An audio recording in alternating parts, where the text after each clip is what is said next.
Welcome to episode 4. I really wanted this episode to be a van tour. I was moving out of my Airbnb in Ohio and I had planned on packing everything into my van appropriately because I am going on a little van road trip in a couple of weeks and it just didn't happen. So I ended up having to leave like a full 24 hours earlier than I planned from the Airbnb because of the weather. Right now, I have made it to Illinois. I'm at my mom's house. She lives in like central Illinois. And when I drove yesterday, I left like first thing in the morning. It was like 40 degrees outside. It was clear. It did start raining a little bit, but otherwise the weather was fine. As soon as I arrived, I planned this perfectly. It started snowing. And one, it snowed a lot. Like the snow is not really a super issue. If you grew up in the Midwest, like you know how to drive in the snow. But it was -8. Feels like -34 last night. Insane. So anyway, obviously I wanted to try and get here before then. I didn't want to be like driving on icy roads if I didn't have to. And so instead of being able to fully pack my van like appropriately and pack the SUV that I'm driving, I'm still driving Caitlin and Steve's SUV. I drove that here. I just like threw everything into bins, everything into boxes, and I just didn't really pack it well. And I also, because of that, didn't even have time to film, even if I had packed it appropriately. So I'm at my mom's, and instead I decided that we could just like do a little chit-chatting. So I know in the past that I mentioned that I work in experiential marketing, and I guess I just figured I would use this time since I can't like show you the van. And sorry, I'm like really stuffy. So it's because it's so cold outside, it's like hot in here. And you know, when you like, my mom doesn't have a humidifier, I guess, or at least not in the room that I'm staying in. And so you wake up and you're like, it's just like really dry. And so I feel a little like I'm not sick anymore, but you know what I mean. So anyway, I figured I'd explain a little bit about like what I do for work and how I even got into that and a little bit more about that. But first, since I did plan on filming me packing and planned on doing a van tour, I'll give you kind of like the recap of that, and then we can get into the experiential marketing things. Hi, it's Tuesday. Drew and Brittany officially left today. They actually were supposed to leave on Sunday, and remember last episode they had been getting their van fixed and they thought it was fixed, and I guess it wasn't. So they had to head back to Toledo to get their van fixed, and they stayed here a couple of days in the meantime. So they officially left today. Our work contract is done.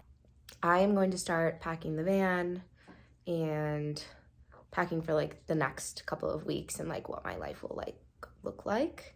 So let's do it. So I'm feeling pretty overwhelmed by this, to be honest. So as you guys know, I was on a work contract here in Ohio for like a few months. The first couple of months were like during the summer and the fall, so I was just staying in my van and traveling throughout Ohio for work in there. Didn't unpack anything, obviously, and just pocketed all of my per diem. It was incredible. But it's winter now, so me and Brittany had moved into an Airbnb, and we've been here for like 2 months. So I took basically everything out of my van, moved it into here, and kind of like with the idea that once I moved everything back in, I would kind of purge and see what I actually needed or didn't need, because I still had a lot of things in the van that I didn't need and I didn't use. But packing right now is kind of like a little bit more complicated because I'm not really like moving back into the van. So I still am borrowing Caitlin and Steve's CRV, and then I have the van as well. And so my plan for the next couple of weeks, I'm taking the CRV to Chicago just like for Christmas. So for like, I basically need to pack for like a week and a half of things to do in Chicago and things to wear in Chicago. And then after that, I'm taking the van on like a 2-3 week road trip down south. So I'm trying to like think in my head of like, okay, I have like a few different piles of things I need to pack, right? Because I have to do it all right now. I need to pack for Chicago. I need to pack the van, things that I won't use in Chicago, but would use while being in the van. And then after the van road trip is done, I am planning on buying a house in Ohio, not for me to stay. I'm planning on Airbnb-ing it, but all of like the random stuff that I didn't need in the van can live there, and or it could just be completely purged and be sold in a garage sale, which me and Caitlin are planning on having a garage sale in the spring. So I have essentially like 4 different piles of things to pack, and it's overwhelming because I have to like think out like, do I need this in the next week? No. Okay, do I need it in the next 3 weeks? No. Okay, do I need it in the house at all? No. Do I purge it? Like, it's just complicated. And like, just things all over, which drives me absolutely insane. I like to keep things neat and tidy, and there's stuff just all over. Here's the update. My room is just an even bigger mess than it was before. Okay, so I packed up the van, and I actually meant to like record me packing things up, but I really didn't do it in the way that I thought. I thought that I was going to like fully pack the van up and be able to give you a tour and like pack only what I needed for Chicago in the CRV. And I didn't do that at all. I just like shoved a bunch of stuff in the car, and I shoved a bunch of stuff in the van. And so it's not packed. It doesn't make sense for me to give you a tour. It's like everything's just everywhere. And I'm like, I don't know, I feel like I'm racing against the clock because I need to leave first thing tomorrow morning. So next up, I'm driving to Caitlin's house in the van, unloading some of my stuff in her garage so that when I take the van in a week and a half, it'll be empty.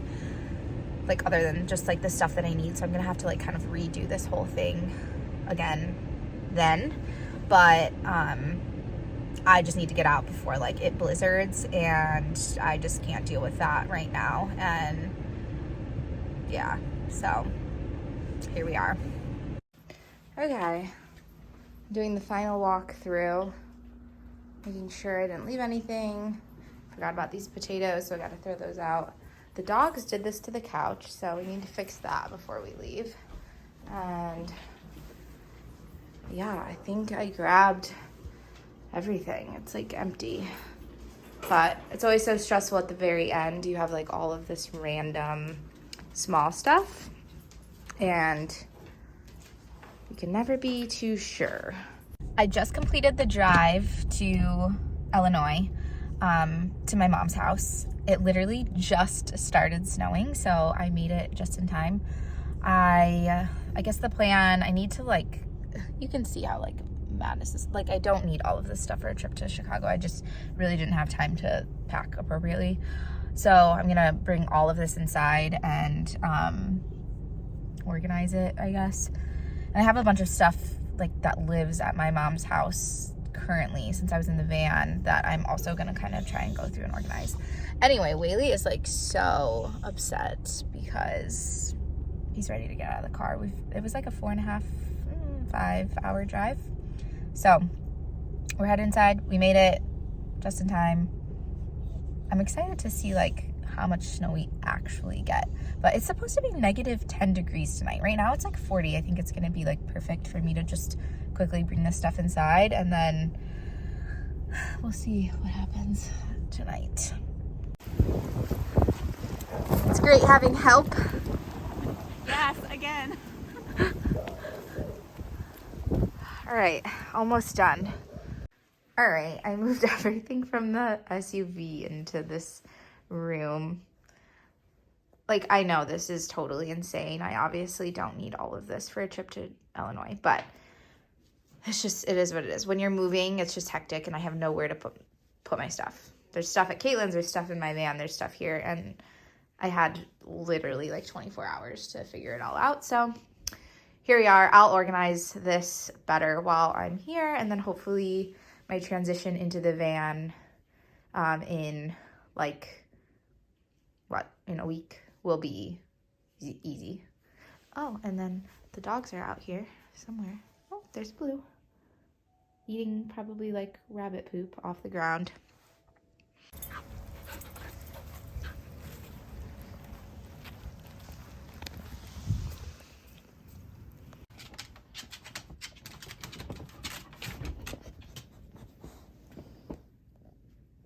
Not even outside. You can see my breath. Eee. You can hear the wind. Whew. Okay, back to the career talk. Enough about packing. I have mentioned that I used to be a zookeeper. I now work in marketing. Like, it doesn't make sense, right? I'm trying to like think back of like my life trajectory.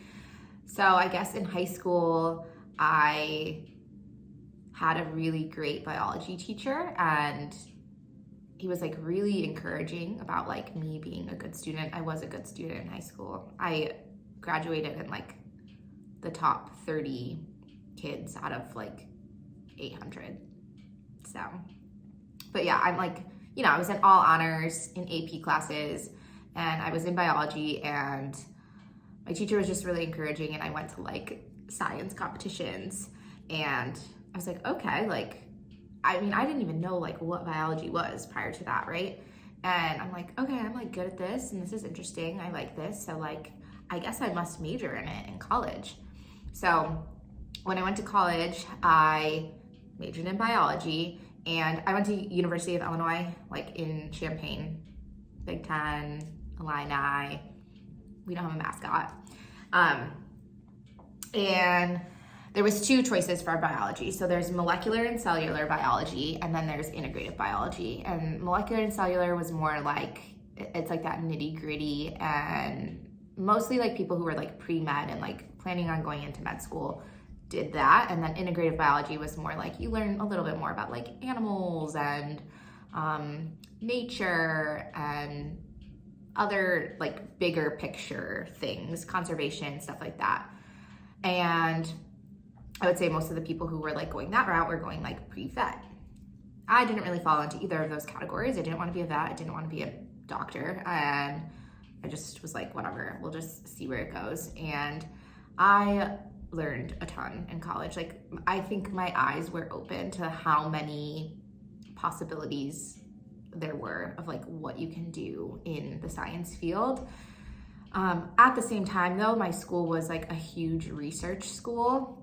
And so if maybe you went to a research institute and they kind of push you in that direction. So like they assume that you're going to go into research, and then you're going to go into academia and like be a professor and get a master's and get a PhD and like do research and write papers for the rest of your life. And so all of my classes kind of prepped you for that, and I was good at it. But at the end of, and I really also liked the field part. Like, I loved being out in the field doing the actual research. I worked like on a couple of different projects throughout like my college career in different states and whatever. And I was like, okay, like I do like, you know, doing this conservation and being hands-on, but I really don't necessarily like writing 50-page papers and doing all of this analysis. Like, it's as much time just sitting on a computer as it is being out in the field. So what can I do that's more hands-on? Like, I know that I like being hands-on. And so I also knew that I liked animals. So I was like, okay, like I could go into like an animal care profession, like not vet, but more like taking care either in like a wildlife rescue type of capacity or in a zoo or something like that. And I mean, to be honest, like you don't really need like a college degree for that, but all of the positions do require one. So it's a weird field where you are required to have your degree and you're required to have like all of this experience that you can't get unless you do it unpaid. So I did a total of 3 unpaid internships, 40 hours a week, 3 to 4 months long. So I spent over a year of unpaid work, getting experience in the animal care field. Like I worked in Texas, which is where I found Blue. I worked at Brookfield Zoo in Chicago. I worked in Tampa at the zoo there. And I mean, I loved it. Like I was out shoveling shit and like raking and sweating, and it was great. Like even though it was, you know, hard work and it was unpaid, it was great. And being hands-on with the animals was really, really cool. And we can kind of dive, if you want to have like, I don't know, an argument about zoos or whatever. Like I have a lot of different feelings about it now, but we can maybe talk about that at some other point, but that's not where I'm going with this conversation. So I'm working these internships to try and get like my first full-time job in a zoo, which is, you know, I kind of discovered like, okay, I like this, I want to do this. So that's going to be my goal. And what do you do when you are like not making money while you're working full time? So in college, when I had turned 21, this was like my very last semester of college because I was like I'm like kind of like a year younger than like the rest of like the people in my grade. So I finally turned 21, and my cousin had been like a city manager for a like liquor promotion team. And she was like, yeah, I can get you a job as soon as you turn 21. I'm like, sweet. So if you've ever seen like the people who go out into the bars or are set up like inside a grocery store or a liquor store handing out samples, that is what I got hired to do. And I'm going to touch on this later, but contrary to like popular belief, like they pay really, really well. So I kind of got a job doing that. It's great. It's flexible. Like they're not assigning you to the shifts. They're giving you a full schedule. Here's the options, and you can sign up to work if you want. So it was great. It's like nights and weekends. You can just do that on the side.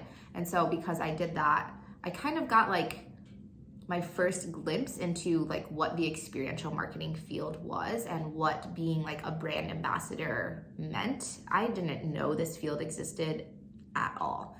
And then after that, because I was kind of doing this like little gig work, my mom, who did kind of know what brand ambassador work was, started referring me to jobs.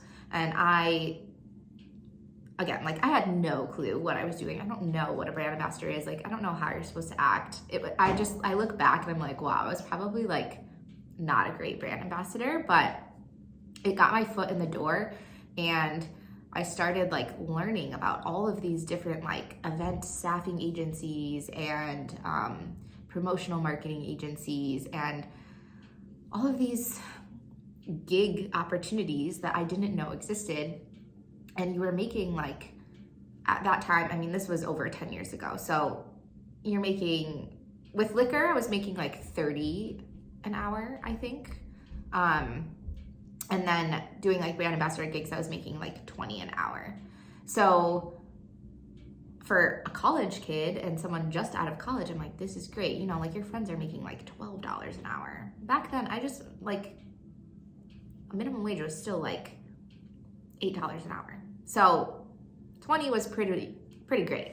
So I kind of realized that like you can pick up this work anywhere. It's not just in Illinois, it's everywhere. So when I'm doing these internships and I'm in Tampa, I was working 4 days a week, 10-hour days.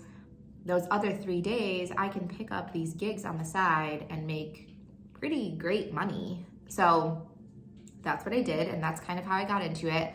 But again, I didn't really know, like, I don't know, I just looked at it as like side work. I was like, okay, I just need to do this to make money until I get to like my full-time job. And I didn't appreciate it at all, and I couldn't wait to like never work a promotion ever again. So fast forward to like, I'm working at the zoo full-time in South Carolina, and I was making like no money. I was making like $13 an hour. This is my full-time like career job. I've been working like all of these unpaid internships to get this for $13 an hour. In South Carolina, like, I mean, the cost of living is low, but it's not that low. Like that, it's like very sad because that is literally nothing. And like, you're required to have a college degree. So like, I don't know, I just think that's unfair. This is a whole other spiel that we could go down, but I'm doing that and I'm like, okay, well, this is not enough money, so I need to work another job or 2 or 3. And I started dog sitting on the side, which was like really lucrative actually. It's funny because a bunch of keepers after me started dog sitting because it was like great money and everyone could do it. There were so many clients, like so many people need dog sitters. Like they don't want to bring them to a kennel. It's, you know, you would rather have the dog either like stay in your house or like go to someone's house that also have dogs, and you know, they're going to be there and they're going to have like kind of like a normal day to day. So I was doing that, but then I also was kind of starting to dabble again in doing little promotional gigs and being a brand ambassador. Oh. It's like, I don't know what time it is, but it's on the half hour. So, all right, so I'm in South Carolina and I'm like, all right, well, you know, I might as well start like working some like little promos on the side, even though I like couldn't wait to like never do this again. And first of all, I like met so many people, and third of all, like it's like fun.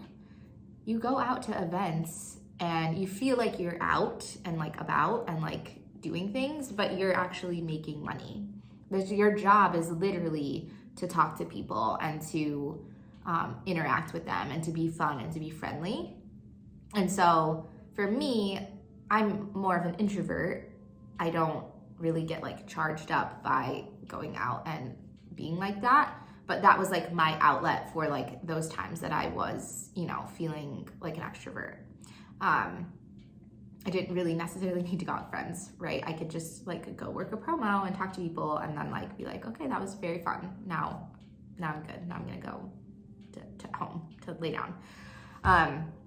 But I started kind of doing promotions more and more while I was in South Carolina. And as I got more and more unhappy with like zoo culture, again, like a different conversation, but as I got more unhappy with that, I was like, there are a lot of like promotional brand ambassador jobs here, like in this experiential marketing field. And I have a lot of experience now. I had years of experience in that field up to this point.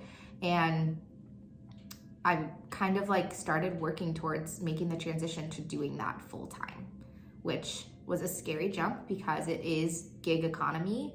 You're picking up these gigs one by one.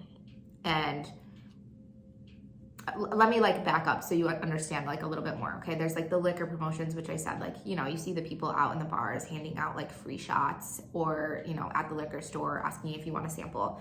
There's that. There's a ton of that. That is like probably the easiest thing to get because there's so many brands and they all do that. And they all pay really well. So there's tons of that, but that's very limited to like, you know, probably like just Fridays and Saturdays. Like you can't do that like all day, every day throughout the week. Like you're not gonna make enough money just doing that, most likely, unless you're in like a management role. And then, but there's other things like, so when I was in South Carolina, I was living in Columbia, and that's a college town. So there are a ton of promotions in college towns because they're trying to reach these college age kids. I've worked for, I'm trying to like remember like what I did back in South Carolina. I worked for Coke. I worked for like Time Warner internet company, which is, it's now Time Warner doesn't even exist. I think it's like under Spectrum, but I just a whole bunch of like random brands, 5 Hour Energy, and they're promoting to these like college age kids. That's not to say that if you're not in a college town that you can't do promotions, because you can literally do them anywhere, but I had a lot of opportunities because of where I lived. And so anyway, again, these are like kind of one-off gigs. So you see someone at like let's say like you go to a football game, any football game, college or professional football, and there's like the fan zone with like, I don't know, you bring your kids and there's like games that you can play and there's like free stuff that you can get. Like there's like a whole setup. Let's say like, I remember in South Carolina, like Nissan would set up, we would have like, you know, there's like the cars there that you can like look inside, and then there's like maybe a game, and then there's someone with a iPad that's getting your information, and they're saying like, hey, you can enter this raffle, maybe you'll win one of these Nissan cars. That is all under this field of experiential marketing, okay? So those people that are working for Nissan at that event don't actually work for Nissan 90% of the time. They are just brand ambassadors that were hired for the day, that like know how to talk to people, that just like learn like very quick brand information. Like we know what people are gonna ask, and we just remember like those specific things, and then you know how to like talk your way out of like any other questions, or like how to redirect them to someone else. So within that like realm of like these larger scale events and like an activation like that, there's the brand ambassadors, which is like mostly what I was doing at the time. There's like a manager who's maybe the one who like set up the whole thing. Like they put all the signage up and they put the tent up and they directed the cars where to go, and they are training the brand ambassadors on what those talking points are. And then there's like behind the scenes people that maybe aren't actually like on that footprint with you, that like produced the event behind the scenes. So they ordered the signage, they like made sure that the wording was right on everything, they did like all the legal stuff, they contracted the event with like the stadium itself. Those people are working for like an actual marketing agency, and like Nissan in this example would be like their client. And then there's like, you know, other people like in that marketing agency that are like making sure this all goes according to plan. But like the people on the ground usually are just contractors. And so they're not usually, sometimes they're maybe like full-time, but they're just, you know, there for the day. So I'm like learning more and more about this industry and doing all of these gigs, and I was like, there's enough that I could do this full time. And I was close enough to Charlotte, which also had a huge market for promotions. Like there's so many events that you could do. Also, we call them in this field, we call them promos. Like, oh, like I have a promo this weekend, because it's like promotional marketing. Or you would say like, oh, I'm working an event. Even if it's not like at a legit, like you're not at a football thing, like maybe you're in the liquor store, or like, yeah, in the liquor store, handing out samples. You're like working your promo, or like working your event for the day. There's a whole range of things, right? Like it goes all the way from those like small little samplings in grocery stores all the way to working things like I've worked the Super Bowl experiences, which are like the 10-day events leading up to the Super Bowl. They're gigantic convention centers filled with like things that you can do, interactive things, all the merch, whatever. Like I've worked really, really cool things like that. I've worked music festivals.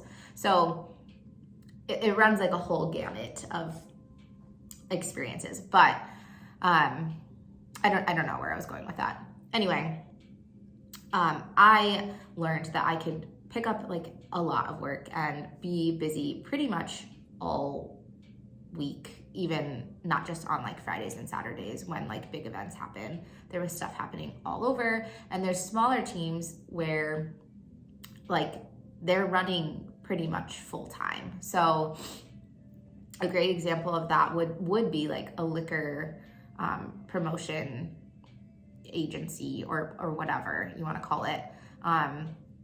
There is a market manager behind that who is hiring the people that are going out into these stores. They are managing the storage unit, which has all of the assets. Like you have like the tables and the tablecloths and the branded like pull-up banners and the sampling cups and maybe some giveaways, like the stuff that you're giving away, or like if you have an event that has iPads, just whatever. They're managing all of this stuff in this storage unit or maybe multiple storage units, and making sure the brand ambassadors get it, and they're behind the scenes like scheduling all of these things with the stores and scheduling the brand ambassadors to go to the stores, and then like reviewing all of the recaps that the brand ambassadors write about how the event went, and maybe processing like payroll or something like that. So I kind of like worked my way up into one, managing events on the ground. So I'm being like that person. Let's say I did not manage for Nissan, but let's just use that example. Like I'm the one who like brought all of the things in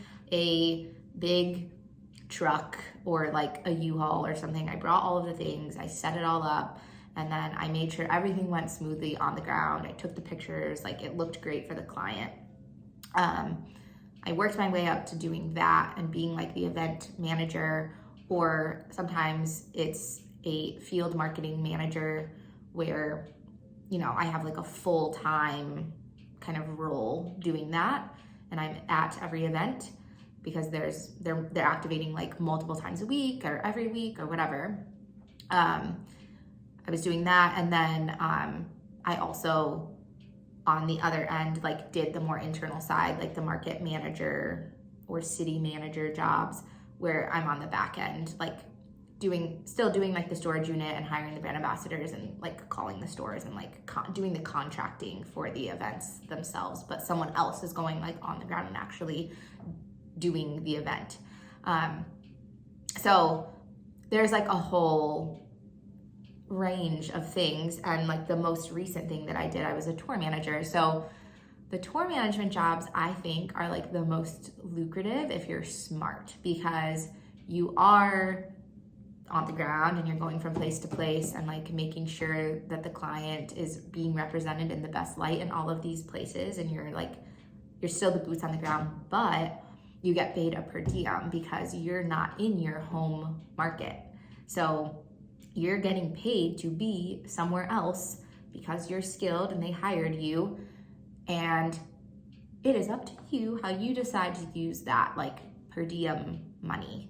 And so because I have a van, within like the summer, it was very easy for me to just pocket all of the per diem money and stay in my van and not ever have to like use that money for an Airbnb or a hotel or food even, because I would just cook for myself and I could pocket all of that. And yes, that it like doubles your pay. So if you're just like a city manager and you're in your own city, you're getting a pretty decent salary, but you're not getting paid to like be in that city. But if you're a tour manager, you're getting paid to travel and be in that city. And like obviously it's uncomfortable, right? Because you have to like, you can't be home. If you have a family, like that is hard. You have to go be out. Like sometimes tours are like a year long. Sometimes they're 6 weeks. That's great. Like that's fun. You can just get in, get out. But sometimes they're really long. So, and like I was on the road for 6 months. So I don't know, you just have to have the flexibility to like do that. But those, and there are tour managers also that they're like, they have their CDL. I'm not ever gonna do that. Like I'm not comfortable with that. I have friends in this industry obviously who have it, and their opportunities are endless. If you have a CDL and you can drive a semi truck of things to an event, you are getting paid a crazy amount of money. So if we want to be fully transparent and like talk about how much money we can make in this industry. So beginner brand ambassador, someone who has never done this work before, and they're maybe working for like a staffing agency that's just hiring them to put them in this event this one time, I would say, and this is changing now, especially because of inflation, but like an average like starting hourly is still $20 an hour, which is sad because that's what it was when I started 10 years ago. And those rates just haven't necessarily gone up. I will say they are starting to go up, and like now the average is like starting to look more like 25 an hour. But that's not always the case. There are still plenty of jobs out there that are 20 an hour, and those are ones that I just wouldn't take most likely unless I really had nothing else to do. But that's just not even worth my time at this point, knowing that I made that 10 years ago. So let's say like you're working, I don't know, an event at like a fair or a festival or whatever, like you could probably expect to make like 25 an hour. Liquor promos now, there are some companies who do pay 25 an hour. I mean, if you're just starting, that is a great rate, right? Like 25 an hour is still really good, but liquor, I would say should be like 35 an hour or more. I just did a promotion in Cleveland, me and Brittany, and we made $50 an hour. And I think what is so funny is that you go into these, we were working at a bar, and this guy, this happens all the time, even when you're at an event, like a really cool event, like they're like, do you really like what you're doing? Like, what do you want to do in life? And like, they don't realize like we do this full time because the money is so good. And I'm like, yeah, like we love it. It's like, we're out, we're having so much fun. And they're like, yeah, but like, how much do you make? And I'm like, guess. And he's like, 20 an hour? And I'm like, no. And he's like, 10 an hour? And I'm like, no. And he's like, more or less? I'm like, more. And he's like, 30 an hour? And I'm like, no. Dude, I make $50 an hour. And he's like, and then like those people are just like taken aback. Like, why would I even like say anything to you about what kind of job you're working? Like, they don't realize like how much. Okay, I think this goes off every 15 minutes, which means I've been talking for like 30. So yeah, you can make a lot of money. The contract that I was just in, and like I would say like an average like city manager or like field market manager salary right now is usually like somewhere between $1,300 and $1,400 a week. And it's not usually like counted like hourly. It's just like a kind of like a lump sum. When I was on my contract, that was doubled because I was making that much in per diem as well. So just, you do the math, that's a lot. And if you had your CDL and you were a tour manager, you would make probably like $1,700 to $1,800 a week on top of the per diem. So maybe like $3K a week. No, probably more actually. Per diem, I would say like my per diem was like not actually even that great. Like usually government per diem, they give you like, depending based on your city and state of like where you're gonna be, but they'll give you like at least like a $150 hotel stipend, maybe $60 for food. And then usually like your gas and like whatever is paid for by the company. So actually I would say you would make probably more than $1,400 per week on a per diem, $1,400 to $1,600. So you could clock over $3K a week being like a CDL tour manager. So just putting all of that into perspective and like why I do it. Like I don't necessarily just do it for the money, which the money is really good, but the reason I like doing it is because it's very flexible depending like what position you have. If you're just picking up brand ambassador gigs, like one-off gigs, maybe you're just working for one day or one festival for like the week, you get to choose if you're working that. Like I will see the job listing and I'll be like, oh, like that sounds fun, I'm available, or like the money sounds worth it, or like I actually want to be at that festival, so I might as well. And you can apply. Like that doesn't mean that you're going to get it when you apply, but you have the option of applying. If you don't want to work, you don't have to work. So I am able to travel and like go to Puerto Rico and do my volunteer trips and do whatever I want to do, like whenever I want. Like I'm not tied down to like that typical like full-time job. In like more of like a city manager role, it's a little bit different because you do work full time, but the hours are flexible. So it just, it just depends like what kind of consistency and like what you want. Me being a tour manager, like I think that's the least flexible because I had to be on the ground every day and I had to be like in a specific place. But now that that contract is over, I mean, I'm looking into like other things, but in like a worst case scenario, I just pick up brand ambassador gigs wherever I want. I could go to Florida, I could go to Arizona, I could stay in Ohio, I could work in Chicago. Like I could literally do it from anywhere. And so that's also really cool for being in the van. You can kind of even plan your schedule around like big events. Like, okay, I know that there's gonna be a ton of work around Super Bowl or around like the All-Star games or like football season or whatever. You can plan to like hop between big events. And I've done that too, where I fly into an event and fly out and just, work, make my money, and then like get out of there. So a lot of options, like a lot of flexibility, and that's what I like the most. I'm not going to give you the secrets of how to get started, but you can figure it out on your own. Maybe one day I'll do that. I had to work really hard to get started and figure out all of the agencies. Like there's like a million staffing agencies, okay? So I had to figure all of that out on my own, so you can figure it out on your own too. But once you're in, and if it's something that you really have the personality for, because you are talking to people face to face, you are the face of the brand. People think that you work for the brand. You just have to be friendly and outgoing and like knowledgeable and like pretend like you know what you're talking about. If you have that personality, it's a very, very cool job. So this was a lot longer than I intended on it to be, and it's very sad it's not a fan tour because that's what I wanted. I'm going to take next week off. It's the holidays. I am traveling to Chicago. I don't want to really film while I'm there, and maybe I'll do like a short video, like, I don't know. I was thinking about doing like a Chicago like budget video. I don't know, like travel budget, but maybe not. But I will do a van tour for the next video because I will be in the van, and that means that I am required to, I thought there was like a deer outside. It's a car.